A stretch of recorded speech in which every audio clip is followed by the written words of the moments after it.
Swear.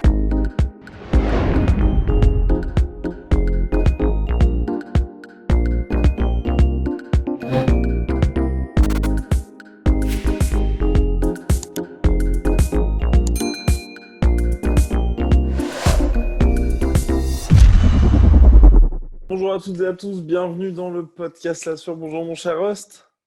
Salut, Guillaume. Alors aujourd'hui on va revenir sur le main event en Thiago Santos et Glover Teixeira. Je suis pour ma part assez triste de ce cher Thiago Santos qui avait clairement la place, mais moi j'ai vraiment pas compris au troisième round pourquoi il a voulu suivre au sol sur Glover, mais par contre, félicitations à Glover Teixeira qui lui a fait clairement le combat qu'il avait à faire pour s'imposer par étranglement au troisième round. Ouais, en fait, c'est un peu décevant parce que même sur la séquence, alors je crois que c'est au quatrième ou au troisième qui se fait terminer, Thiago. Oh, j'ai Quatrième, je crois. j'ai noté troisième, mais ça peut être quatrième. Non, c'est le troisième. Enfin, Troisième, ouais. ouais, donc ok, donc c'est ça. Et en fait, non seulement il aurait très bien pu faire jouer l'expérience et ne pas suivre Glover au sol, Ouais. mais surtout, en fait, à la limite, moi, ce qui m'a un peu déçu, c'est même pas nécessairement ça, c'est le fait que bon, c'est clair que à part les deux fois où il s'est fait knockdown Glover Teixeira, bon, c'était lui qui était en contrôle. C'est Ouais. bizarre à dire parce que quand tu te fais mettre deux fois knockdown, bon, normalement, ça commence à sentir le sapin, mais non, il était en contrôle quand même parce qu'à chaque fois qu'il se faisait mettre knockdown, un peu à la Curtis Blades, mais il arrivait à trouver Exactement. le takedown et il est impressionnant parce qu'il faut vraiment se dire qu'il travaille avec les meilleurs, même en lutte. Mhm. Teixeira, il a travaillé avec Chuck Liddell pendant hyper longtemps, c'était le sparring partner principal. Il travaille avec Steve Moko, qui est un mec, c'est un tank Mhm. absolu, donc il est super chaud en lutte. Mais en fait, moi, ce qui m'a un peu déçu, c'est que il a Glover, il a fait du Glover, c'est-à-dire que quand il a vu que c'était chaud debout, il a mis le mec au sol et il a contrôlé, mais en faisant du dommage. Et c'est ça qui est génial avec Glover, c'est qu'il Mhm. fait quand même du dommage au sol. Et en contrôlant, bah voilà, il laissait pas d'espace. Dès que Thiago Santos essayait de faire la crevette avec ses jambes en créant de l'espace, et ben Glover lui clampait la nuque. Enfin voilà, il était Qui est vraiment en passé à ça contrôle. d'ailleurs de se faire finir par un Nike Choke à la fin du deuxième, hein, Thiago Exactement, Santos. ouais, c'était vraiment moins une. Et en fait, moi, ce qui m'a un peu déçu, c'est que bah, quand même Thiago Santos, il commence à rouler sa bosse en MMA. Enfin, ça fait quand même un bout de temps qu'il est dans le circuit. Et ça m'a. Après, voilà. Parce que la séquence de finition, en gros, c'est il met knockdown Glover Teixeira, il le suit au sol, Ouais. il fait vraiment du dommage. Il se met, je crois, en demi-garde et il commence à vraiment faire du dommage Ouais. avec des coups de porc, enfin, le genre de coup de coude que tu mets quand tu es un striker et que tu as compris le truc. Et en fait, ce qui m'a un peu déçu, c'est que il a dû voir le truc comme oh putain, je l'ai baissé, il faut que j'y aille absolument. Exactement. Et en gros, bah, les moments où Thiago Santos au sol crée de l'espace, Glover Teixeira Mhm. arrêtait son striking pour reprendre le contrôle, réduire la marge de manœuvre et une fois qu'il avait réinstallé sa position de contrôle, il recommençait à striker. Et en fait, moi, ce qui m'a déçu, c'est que Thiago Santos, il a commencé à striker, il a commencé à mettre des coups et tout. Et quand il a vu que ça commençait à marcher, bah, il a continué au moment où Glover Teixeira commençait, lui, à créer de l'espace, à Mhm. se remettre sur une jambe et à reprendre le takedown. Et pendant toute Exactement. cette séquence où Glover Teixeira a, lui, à son tour, commencé à créer de l'espace, et ben, au lieu de faire la même chose Mhm. que Glover avant lui, c'est-à-dire d'arrêter de striker pour reprendre le contrôle, remettre du poids sur l'avant, empêcher de créer de l'espace, etc. Bah, Thiago, je sais pas, il a continué à essayer de taper absolument sans se soucier de la progression petit à petit de Teixeira. Et c'est là où moi je suis en mode, mais bah merde. Parce que, à la limite, qu'il soit en. C'est ce que disait Dominique Cruz dans le commentaire, c'est que ben, c'est compliqué quand tu reviens d'une telle blessure au genou de reprendre avec confiance le grappling et tout Ouais, ça. non, Tu c'est reprends ça clair. à la Mais dernière même, minute. tu t'y aventures même pas. En fait, moi, c'est surtout ça. Il aurait Pourquoi pu. tu vas. Bah, honnêtement, moi, je comprends pas pourquoi il s'aventure parce que tu as vraiment le premier round.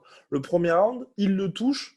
Il voit que Glover Teixeira est quand même toujours suffisamment là pour justement réussir à le mettre au sol. Et quand il va au sol, ça se passe pas bien du tout. Deuxième round, il n'arrive pas à le toucher. Et là, Glover, directement, qui a clairement pris conscience du danger qu'il y avait debout, bah, directement, il fait le single leg, il sécurise la mise au sol, ensuite il travaille. Donc là, c'est encore plus chaud. Entre le deuxième et le troisième round, tu as son coach qui fait ne va jamais au sol. Enfin, il lui dit Ouais. quasiment que ça.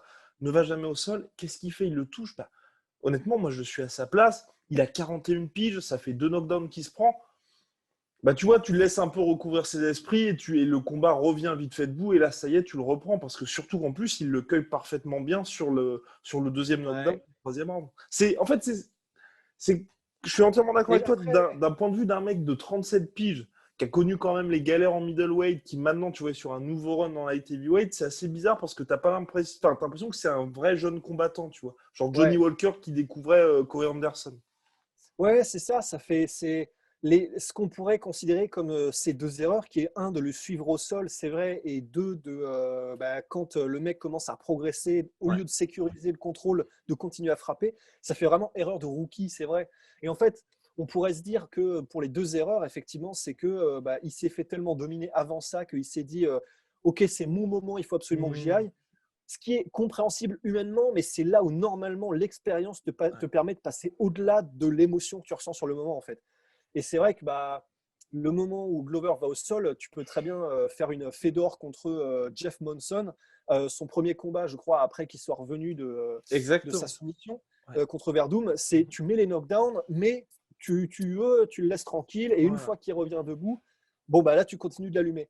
c'est ça. Après, je pense que peut-être que Thiago, je ne sais pas s'il s'est dit grand-chose en fait. Il avait l'air de vraiment fonctionner à l'instinct, mais s'il s'est dit quelque chose, peut-être que c'était je l'ai blessé, il est groggy, il faut que je le finisse. Ce qui est compréhensible, mais c'est vrai que vu que Glover est quand même connu pour revenir et l'a joué comme ça, en mode même quand il est blessé, il est toujours aussi dangereux, c'est vrai qu'il aurait pu ne pas y aller. Donc c'est vrai que c'est un peu. C'est pas forcément préoccupant, mais c'est un peu décevant parce que Ouais. tu te dis, bon, Il y avait la s'il n'a pas place. récupéré de Il y avait l'expérience, vraiment la ouais, il y avait place. la place. Et s'il avait eu l'expérience et qu'il avait fait jouer un peu tout ça, bah voilà, le pouvoir de KO, c'est même pas une question. Il suffit littéralement qu'il touche avec son putain d'index et il te met KO. Mais voilà, il lui manque visiblement l'expérience. Et s'il la chope pas maintenant, je vois pas quand est-ce qu'il va la choper parce que là, ça fait quand même un bout de temps, quoi. Ouais. Oh, oh, bah alors. Bah alors. Non, mais Ouais, oui, j'ai non, mais les moi je oreilles, trouve que c'est la savonnette. c'est d'un. C'est terrible parce que on a d'un côté Glover où c'est vrai, nous on en avait parlé avant le combat, enfin on en avait parlé pas dans le podcast, mais en discussion off avec notre cher Ross, parce qu'on parlait de différents sujets, dont le fameux sujet des 50 000 abonnés. N'hésitez pas à vous abonner au podcast La Sueur en appuyant sur le bouton subscribe, puisque nous visons les 50 000 abonnés d'ici la fin de l'année et à mettre un petit pouce bleu sur la vidéo, ça nous ferait énormément plaisir. Mais oui, non, mais ce qu'on veut dire, c'est que c'est vrai que Glover, ça fait plaisir qu'il soit de retour, mais personnellement, moi, je trouve que c'est quand même quelque chose en trompe-l'œil. Là, le gars, il va être numéro 1 light heavyweight. Clairement, enfin, je vais pas dire qu'il a aucune chance, mais contre Blachowicz, ça va être très, parce que tout le monde a une chance dans un combat, mais je vois pas du tout calibre champion que ce soit contre Blachowicz, ou si t'as, par exemple, John Jones qui revient, ou si même t'as Israël Adesanya qui est champion et qui veut faire sa première défense de ceinture contre Teixeira. Non, non, non, non, non, non. Pour moi, un mec comme Thiago Santos a plus de chances sur le papier que Teixeira. C'est juste que là, il est tombé sur un Santos qui était pas très intelligent et que lui, par contre, a joué avec ses armes et a fait ce qu'il fallait faire. C'est vrai. Après, en fait, Sauf pour le deuxième. Honnêtement, enfin, le deuxième knockdown qui se prend, là, par contre, pour moi, c'est ce que Glover fait, je n'ai pas compris. Parce que tu vois, faire une espèce d'avancée comme ça face à Thiago Santos, j'ai tu veux trouvé dire que c'est le knockdown, tu l'as pas compris ou la manière dont il en revient? non, la manière dont il avance, en fait. Enfin, tu vois, avancer comme ça face à quelqu'un d'aussi dangereux que Thiago Santos, surtout quand tu Ouais, maîtrises, tu as gagné les deux premiers rounds, et là, tu sais qu'à un moment donné, tu auras cette opportunité de single leg, avancer comme ça en striking face à Thiago Santos, qui te cueille en plus en contre, bon. ouais, c'est vrai, non, après il est rapide et il est puissant, Santos, donc et en plus imprévisible. Mais c'est vrai que là tout de suite, Parce que ça aurait on pu se pourrait, terminer en KO, hein. Enfin, ouais, ouais, ça aurait très bien pu. En fait, je vais être tout à fait honnête. Personnellement, contre Blakovic, je lui donne ses chances, hein. Très franchement, je lui donne ses chances parce que bon, il a de la bouteille. Il est quand même puissant malgré tout. Lui aussi, c'est juste qu'il a un menton douteux, mais il est quand même très puissant aussi en striking. Au sol, je donne presque plus l'avantage à Glover qu'à Blakovic. Honnêtement, je pense que pour Glover, c'est le moment ou jamais de devenir champion, hein, très franchement. Parce oui. que contre John Jones, par contre, on a vu ce que ça donnait. Ouais, Mais contre Blakovic, moi, je lui donne toutes ses chances, hein, franchement. je sais pas. Honnêtement, j'ai beaucoup, beaucoup de mal à y croire. J'ai vraiment En beaucoup de fait, mal à y mais c'est croire. vrai que là où je suis d'accord avec toi, c'est qu'en fait, on a une impression de trompe-l'œil un peu avec Teixeira parce qu'en fait, on a toujours l'impression qu'il est à deux doigts de se faire terminer tout le temps, en fait. C'est ça. Et c'est ça qui est un peu préoccupant, c'est de se dire. Et d'ailleurs, c'est marrant parce que ça a été toute sa carrière, en tout cas à l'UFC. Parce que je me souviens que quand il est arrivé, avant, donc il était à deux défaites, mais genre, il était sur une série de 15 victoires d'affilée, un truc comme ça. Il est arrivé, il a mis une soumission à, je crois, Kel Kingsbury. Après, il a pris Teuna, un truc comme ça. Et après, il a pris Ryan Bader.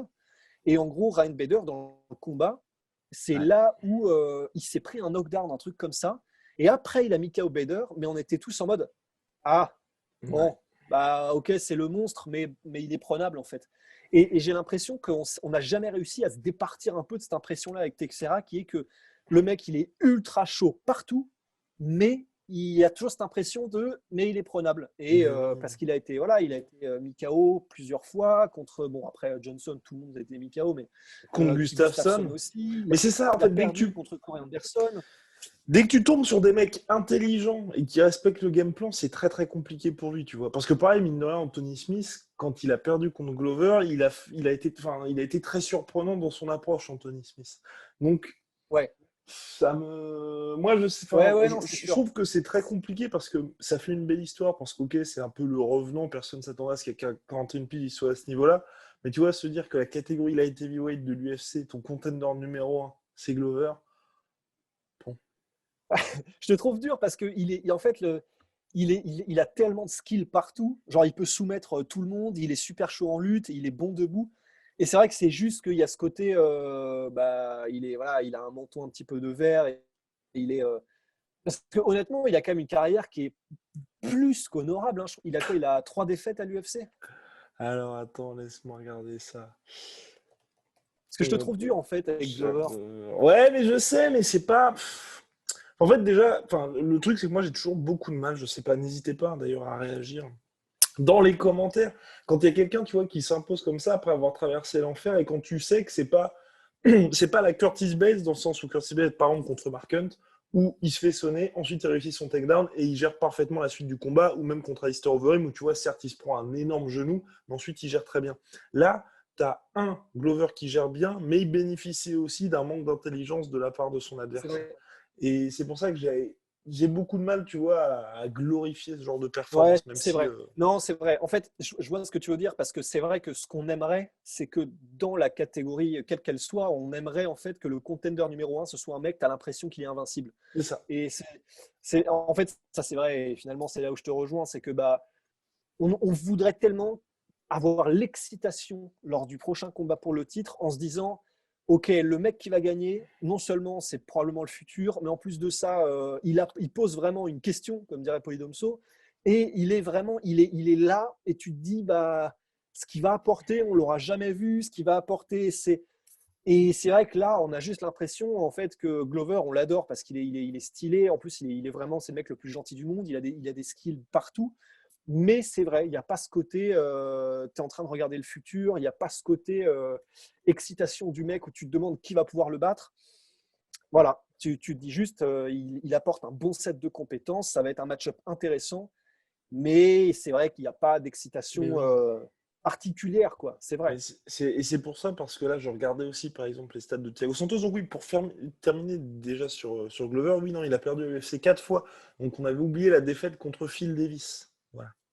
Eh oui, c'est Celle vrai. qu'on avait oubliée. Mais sinon, du reste, donc ça reste 5 victoires consécutives là face à des noms, hein, mine de rien. Karl Robertson, Ion Laban, Nikita Krylov, Anthony Smith et Thiago Santos. Et Mais d'ailleurs, c'est vrai que Karl quand. Robertson, écoutez là-bas, il s'est fait sonner dans ces combats-là aussi, d'ailleurs. Eh oui. Mais ce qu'il faut dire quand même, c'est que c'est vrai que Thiago Santos, pour comparer vraiment un combattant dans le sens où qui était à 17-6 avant d'entamer son run, mais c'est vrai que là, tu as quelque chose où, ok, on a déjà vu se faire mettre KO, on l'a déjà vu en grande difficulté, mais le mec arrive avec KO contre Eric Enders, KO contre Jimmy Manua après un round complètement dingue, et puis ensuite le petit KO contre Jan Blachowicz. Donc tu as vraiment ce côté où tu te dis, oh putain, il va peut-être mettre en danger le Ouais, champion. Là, c'est quand même sur un truc, c'est vrai, bon, tu as 5 victoires consécutives, mais c'est un peu comme la nouvelle série de victoires de Andrei Arlovski, quoi. Bon, t'es là. ouais, ouais. Ouais, il a gagné, c'est sûr, il a gagné, C'est mais ça. voilà, c'est vert, mais ça devrait être vert marron, quoi. Oui, oui, non, c'est vrai. Faire marron, voilà. C'est vrai. Donc Non, bon, c'est bah, je sûr. sais pas. Et puis pour Thiago Santos, je trouve que c'est. Ah, C'est pas très grave, je trouve, comme défaite, parce que je pense que les gens continuent de flipper quand même en le voyant. Et là, à pas avoir Ouais. un sol qui est extrêmement solide, je pense que dans la catégorie, les gars continuent de se dire que c'est pas le bon plan de se prendre Thiago Santos. Non, c'est clair. En plus, il était énorme, là, j'ai trouvé Ouais. Santos. J'ai trouvé beaucoup plus massif que Texera, quand même. Ce Mm. qui est donc marrant, puisque Texera, c'est un vrai light heavyweight depuis le début. Ouais. Mais ouais. Non, non, c'est sûr, de toute façon, un mec qui est capable de. En plus, il y a ce côté, il revient de blessure, donc on ne sait pas à combien il était. Il avait besoin de reprendre un peu et machin. Donc, à partir du moment où tu as un mec qui est ultra flippant debout et dont tu sais qu'il a aussi quelques compétences normalement au sol et un petit peu en lutte aussi, bon, bah, il fera toujours flipper de toute façon, c'est clair. C'est ça qui est bien, c'est que ce sera toujours un match-up fun de voir Thiago Santos contre qui que ce soit. Bah, contre qui que ce Donc, soit, voilà. moi j'aimerais bien Ouais, voir un petit contre. Thiago Santos, Anthony Smith. Anthony Johnson. Ouais, tu veux le tuer ou quoi, Anthony Bon, Smith? Oui, bah ouais. Ah bah non, Anthony Smith, je l'adore, hein. En fait, c'est non, une de mes Anthony Johnson. personnalités Anthony Johnson. favorites. Mais alors, contre Anthony Johnson, Thiago Santos, Anthony Johnson. je Eh, pense que là, ouais, ouais. Là, il faut allumer les feux du Gondor parce que là, c'est la guerre. là, le Ouais. Non, premier. ça serait Ah fou. non, mais. Mais malheureusement, Je je pense qu'il se pense fait que ça finir. ferait un peu comme. Oui, oui, oui. Parce que le problème, c'est que voilà, on le dit assez souvent, mais il y a avoir du pouvoir de chaos et il y a avoir Anthony Johnson. En fait, il est dans Exact. une ligue à lui tout seul. Exact. C'est-à-dire que c'est vraiment Il est dans Anthony la Johnson. Ngannou League. Voilà. Exactement. Il est dans la Nga League. Non, mais c'est clair. Honnêtement, il est. Ça va faire comme je pense Manoir en fait. C'est-à-dire que Ouais. bah, quand Oui. Manoir a rencontré Anthony Johnson, on a vu en fait. On a vu que quand l'un touchait l'autre, il y avait des impacts de porte. Tu avais l'impression que c'était des planètes qui se choquaient, tu vois. Mais bah, sauf que Johnson, c'est voilà, c'est au-dessus. C'est littéralement au-dessus. Et je pense que ce serait pareil avec Santos. Bon, bah voilà. Et pour Glover. Donc, Glover, what's next? Parce que visiblement, ça aussi, en fait, c'est l'autre truc qui m'a un peu déçu. C'est qu'ok, le mec devient le contender numéro 1 de la catégorie, mais tout le monde s'en fout parce que c'est acté qu'on va avoir Blakovic contre Adesanya. Donc, Ouais. enfin, il va se passer quoi pour lui? Enfin, je pense que là, ils vont le faire combattre jusqu'à ce qu'il perde, en fait. Bah ouais, parce qu'à la limite, si Anthony Johnson doit revenir, il n'a pas un très bon souvenir, je crois, Glover Non. Teixeira. C'est- Donc, non, c'est vrai que c'est pas évident pour lui, hein. Ouais. Il mériterait, attends, 5 Attends, victoires je regarde. consécutives, il mériterait. Ouais. Mais bon, mais c'est ça aussi en fait. Le problème, c'est qu'il bénéficie pas non plus du fait qu'il mériterait. Il est sur 5 victoires consécutives, mais c'est vrai qu'à chaque fois qu'il a rencontré les gros noms, il a perdu. C'est ça qui est. Ouais. Parce que là, c'est vrai Ouais, que quand on regarde le classement, ouais, c'est très compliqué. Hein, très compliqué. Bon, tu peux faire un Glover Rakic. ouais, très bien, parfait ça. Glover Rakic. Ouais. Glover Rakic, ça peut être pas Ou mal. alors, non, Ouais. Glover Prochaska.